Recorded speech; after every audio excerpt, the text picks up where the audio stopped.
Good afternoon.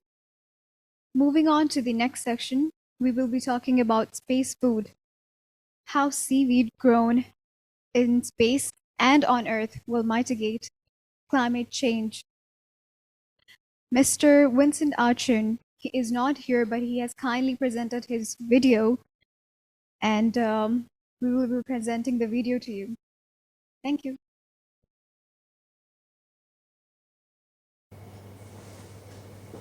Ladies and gentlemen, first of all, I would like to thank Dr. 𝗧𝗍 for inviting me to give a presentation on seaweeds. Dear friends, about 4.5 billion years ago, planet Earth came into existence. It was made up of only one supercontinent, the Pangaea. 70% of its surface was surrounded with seawater, the ocean. It was constantly pelted by chemically rich meteorites with many active volcanoes on land and at sea. Planet Earth was at a much higher temperature, about 70 degrees Celsius. It was inert and inhabitable, full of carbon dioxide and halogen gases, but little oxygen.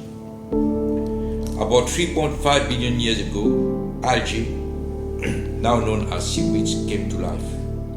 It is considered to be the first living creature with a single cell and the first primary energy producer. Scientists believe that it happened through a photosynthesis process. Algae absorb carbon dioxide and sunlight with nutrients obtained from chemical reaction as a result of volcanic eruption under the sea.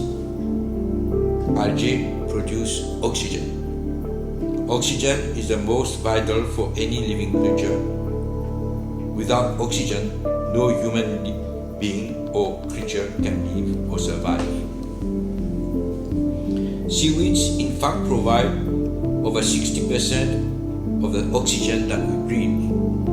Thus, with the accumulation of oxygen in the atmosphere, an ozone layer like screen filter started to build up. The intensity of heat from the sun was reduced, thus enabling life to exist on Earth.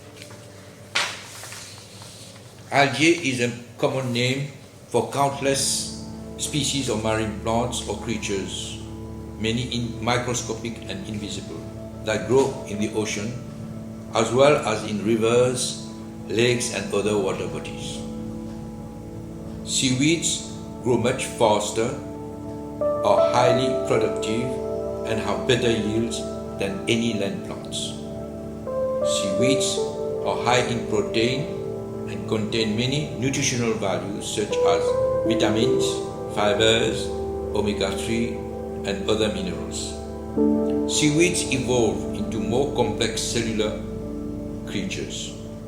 The latter, by natural evolution, transform into small microscopic marine animals, and as time goes by, they evolve into large creatures, mammals, example mammals, reptiles with multiple forms, shapes, and specificities. About 350 million years ago, as planet Earth became more livable, some green seaweeds made their way into the vast land of the continent Pangaea and transformed into fungi, lichen, land plants, and trees. At more or less the same period, amphibians from the ocean ventured inland and evolved into land animals and birds. Thus, from monkeys came the Homo erectus and the Homo sapiens, followed by the Neanderthals, the closest ancestors of humankind. The supercontinent Pangaea was then broken into 5 continents with many archipelagos and small islands. The first algae or cyanobacteria were invisible to the eye. They are known as microalgae that live in the sea as well as in lakes. One of the famous ones, spirulina, was found in Lake Chad in Africa and in Mexico in America. Spirulina was consumed as bread by the Chaldeans and the Aztecs, as proved from fossils which date back 3.5 billion years ago. Later on, there were macroalgae, the ones visible by the eye, more commonly known as seaweeds. Red seaweeds can live very deep in the ocean and even under the thick glaciers of the Antarctic. Then came the green seaweeds, which have a higher chlorophyll content, since they live on rocks and reefs close to the seashore, mostly in the rocky pools in the intertidal zone. Lastly are brown seaweeds, which live at mid-level between green and red algae. Many of them are free floaters and can drift for a long distance. There are about 20,000 species of macro seaweeds split into red, green, and brown. Within a species, there may be different morphologies as it depends on various parameters and the environment in which they live. Seaweeds don't have roots but have holdfasts which enable them to stick on reefs, rocks, and even living creatures. Kelp, the laminarians, live in cold waters. They grow gigantic white thallus and can measure up to 20 meters tall. They are known as kelp forests, which make a very good habitat and ecosystem for all marine creatures. They have also the best umami taste, the fifth flavor. There are also the invasive sargassum seaweeds, which drift from the Sargasso Sea to the Caribbean islands, where they land on seashores, preventing people to swim. The two greatest potential use of seaweeds are in biofuels and bioplastics. The former is derived from microalgae, as is known as SAF, Sustainable Aviation Fuel. It emits less greenhouse gas and is already being used by few airlines. When its production comes down, it will also be used for automobiles and ships. The second one, the bioplastic derives from seaweeds, is used in the packaging industry and textiles. With its compostable property, it will reduce pollution drastically. Microplastics in the ocean cause immense harm to fish and sea animals. These two industries will be the drivers in reducing pollution and greenhouse gas. A recent sensational discovery is the Asparagopsis taxiformis seaweed. Researchers at CSIRO and James Cook University in Australia found that when feeding ruminants a diet containing 1 or 2% of this red seaweed may reduce over 90% of the ruminants' methane emission. Methane is more dangerous than carbon dioxide. A few companies have started to cultivate this seaweed by hundreds of hectares in the ocean. Asia, made up of China, Korea, Japan, Indonesia, and Vietnam, produce 90% of the seaweeds in the world. 85% of the seaweeds are consumed by Asians. The Western world consumes less than 10% of the world production. Seaweeds in the form of alginates and agar-agar are used mainly as additives in the food industry. Seaweeds have become more important in the past 100 years because they are so versatile and be converted into foods, feedstuff, fertilizer, biofuels, medicine, nutraceutics, cosmetics, skincare, paper, bioplastics, and textiles. As mentioned earlier, algae has been the primary energy producer of humankind on our planet during the past million years. It may be that seaweed will be the seed to start a whole new life system on other planets which humans want to conquer. This plant nutrient, which was at the source of life-giving on our planet, is also a way to the future in outer space. As you can also bet, as we build life elsewhere, it is one of the answers to better health and longevity. The Homo sapiens, the first humans, live on raw fruits, birds, animals, and fish. Later on, they started farming and depended less in hunting. To survive, one has to eat food to build up one's metabolism with proteins and vitamins. Then, having a smarter brain than animals, humans started to think long-term for their survival. So when they discovered how to make fire, it was a giant step forward. They could cook the meat from the hunting and fishing. Cooking enabled them to have a tastier food and a way to preserve food for a longer period. Humans learned to boil water to have a safer and healthier life. The invention of electricity was a boost to industrialization.